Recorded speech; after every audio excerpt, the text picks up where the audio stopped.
कोई व्यापार नहीं चलता हो, दिक्कत आ रही हो, तो हनुमान जी के दूसरे नंबर का भाई गतिमान का स्मरण करो। हनुमान जी के उल्टे पांव का सिंदूर लाकर गतिमान का नाम लेकर स्वस्तिक बना दिया जाए व्यापार वाली जगह पर, तो व्यापार अच्छा चलने लगता है महाराज। कोई व्यक्ति पैसा खा गया, नहीं दे रहा, बहुत परेशान हो गए, मांग मांग कर दे गए, नहीं दे रहा, हाथ जोड़ लिए, पांव जोड़ लिए, सब कुछ कर लिया, नहीं दे रहा, तो हनुमान जी के तीसरे नंबर का भाई रतिमान, रतिमान, गतिमान रतिमान, रतिमान का नाम लीजिए। पीपल के पत्ते पर लाल सिंदूर से जो व्यक्ति पैसा लेकर गया उसका नाम लेकर बहते हुए पानी में अपनी कामना कर रतिमान का नाम लेकर छोड़ दीजिए। 15 दिन में रतिमान ऐसी उतवरी मचाता है कि उसको हाथ जोड़कर वो खुद फोन लगाकर बोलता भैया तेरा मैं पैसा लुटा दूंगा। रतिमान का स्मरण किया जाता है। रतिमान, ध्यान दीजिएगा, पंचमुखी हनुमान का एक स्मरण, पंचमुखी हनुमान का एक भाव। महाराज जैसे बहुत ज्यादा तकलीफ अगर व्यक्ति को हो गई है, बहुत कष्टमय जीवन चल रहा है, हार गए हर जगह से और तकलीफमय जीवन चल रहा है, तो पंचमुखी हनुमान का एक शिव महापुराण का और स्कंद पुराण का एक बड़ा सुंदर मंत्र है। उस मंत्र को आप सब एक बार हमारे साथ में बोलें।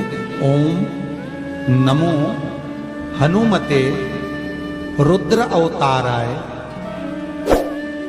सर्व शत्रु संहारणाय सर्व रोग हराय सर्व वशीकरणाय रामदूताय स्वाहा। बस इस मंत्र को हाथ में काली तिल लेकर, एक जौ लेकर और गूगल लेकर, थोड़ा सा इसमें गाय का घी डालकर, कंडे को या अग्नि को जलाकर इस मंत्र का 11 बार 21 बार जाप कर कर अपनी कामना कर कर छोड़ दीजिए। कैसा भी रोग हो, बीमारी हो, कष्ट हो, दुख हो, तकलीफ हो, 21 दिन के अंदर वो आनंद आना प्रारंभ कर देता है। इस मंत्र स्कंद पुराण का, शिव महापुराण का यह मंत्र मूल पंचमुखी हनुमान सुख दे। और एक और चीज याद रखिए हमारा,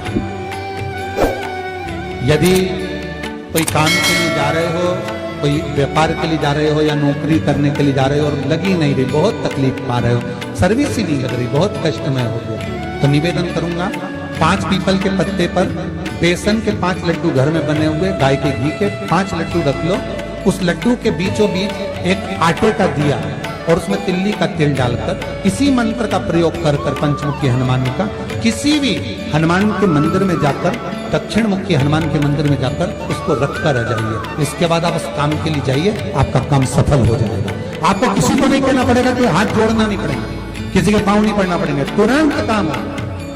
बस इस मंत्र का स्मरण कर कर पंचमुखी हनुमान का भूतेश्वर जो मंत्र है वो सुख देगा। आंकड़े के पत्ते की जो माला होती है, ये माला कार्य की सिद्धि के लिए होती है। इसमें एक एक आंकड़े के पत्ते पर सीताराम लिखा जाता है। मात्र एक पत्ता ऐसा होता है जिस पत्ते पर सीताराम नहीं लिखा जाता। 108 पत्ते में से एक पत्ता, बस उस पत्ते को हथेली में रखकर उल्टा हाथ आपको रखना है और अपनी कामना कर कर उस पत्ते को बांध देना है। ये जरूरी नहीं है कि 25 के बाद बांधो, 50 के बाद बांधो या 100 के बाद बांधो, आपकी मर्जी पड़े। उस खाली पत्ते को कहीं पर भी बांध दीजिए और उस माला को अपनी कामना कर कर श्री हनुमान जी महाराज को समर्पित कर दीजिए। महाराज, इसके लिए कोई तिथि, कोई दिन, कोई वार निश्चित नहीं है। बस ये माला जब हनुमान जी को चढ़ जाए तब एक घी का और एक तेल का दिया हनुमान जी के सम्मुख में लंबी बाती का लगा देना महाराज, और अपनी कामना कर कर आप आ जाइए। आपकी वो कामना 2.5 महीना या 3 महीना, इससे ज्यादा नहीं जाएगा, वो कामना बाबा पूरी करेगा, क्योंकि शिव और हनुमान ये सब एक ही स्वरूप है। आपको कहा था हनुमान जी 6 भाई हैं। कितने भाई हैं? 6। हनुमान, गतिमान, केतुमान, रतिमान, मतिमान, सेतुमान, ऐसे हनुमान जी 6 भाई। कोई व्यक्ति पैसा खा गया, नहीं दे रहा, बहुत परेशान हो गए, मांग मांग कर दे गए, नहीं दे रहा, हाथ जोड़ लिए, पांव जोड़ लिए, सब कुछ कर लिया, नहीं दे रहा, तो हनुमान जी के तीसरे नंबर का भाई रतिमान, रतिमान, गतिमान, रतिमान, रतिमान का नाम लीजिए, पीपल के पत्ते पर लाल सिंदूर से जो व्यक्ति पैसा लेकर गया उसका नाम लेकर बहते हुए पानी में अपनी कामना कर रतिमान का नाम लेकर छोड़ दीजिए। 15 दिन में रतिमान ऐसी उतावली मानत मचाता है कि उसको हाथ जोड़कर वो खुद फोन लगाकर बोलता है भैया तेरा मैं पैसा लौटा दूंगा। रतिमान का स्मरण किया जाएगा। रतिमान कोई व्यापार नहीं चलता हो, दिक्कत आ रही हो, हनुमान जी के दूसरे नंबर का भाई गतिमान का स्मरण करो। हनुमान जी के उल्टे पांव का सिंदूर लाकर गतिमान का नाम लेकर स्वस्तिक बना दिया जाए व्यापार वाली जगह पर, तो व्यापार अच्छा चलने लगता है। घी का दिया लगाइए अगर चालीसा का पाठ कर रहे हो हनुमान जी का, और बहुत ज्यादा संकट है, बहुत ज्यादा परेशानी है, तो हनुमान चालीसा का पाठ करो तो तिल्ली के तेल का दिया, काली तिल के तेल का दिया, तिल का तेल का दिया हनुमान जी के सामने आसन बिछाकर, बहुत तकलीफ है तो 3 पाठ प्रतिदिन करो।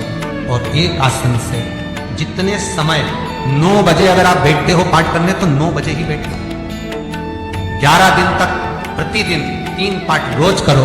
एक पानी का लोटा, कलश, तांबे का जल अर्थात तांबे का लोटा हो, स्टील का लोटा हो, तुम्हारे पास जो कलश हो उसमें जल भरकर, एक सिक्का उसमें पटक कर, एक लौंग पटक कर प्लेट से ढक कर रख दो और प्रतिदिन बस टाइम पर बैठकर पाठ करो।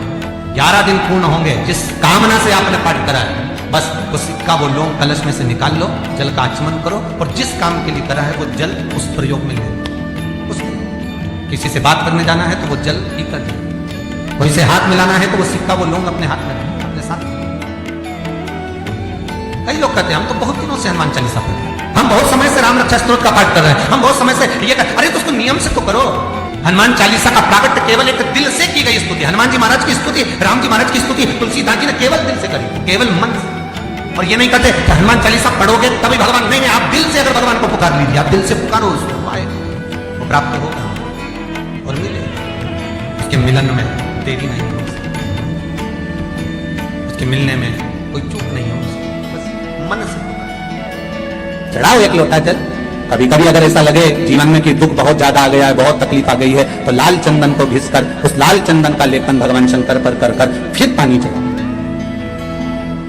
अगर कोई संकट भारी है और निकट,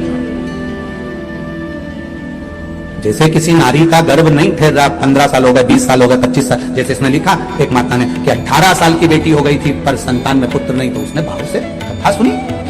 ऐसे आपके भीतर अगर 20 साल हो गए, 25 साल हो गए, 30 साल हो गए, संतान का सुखी नहीं है, लाल चंदन का लेपन बाबा भोलेनाथ पर करना प्रारंभ करो, पीठिका पर लाल चंदन का लेपन करना प्रारंभ करो, लाल चंदन से बाबा का श्रृंगार करना प्रारंभ करो। एक बेलपत्री पर लाल चंदन, दोनों पत्ती नीचे वाली, जो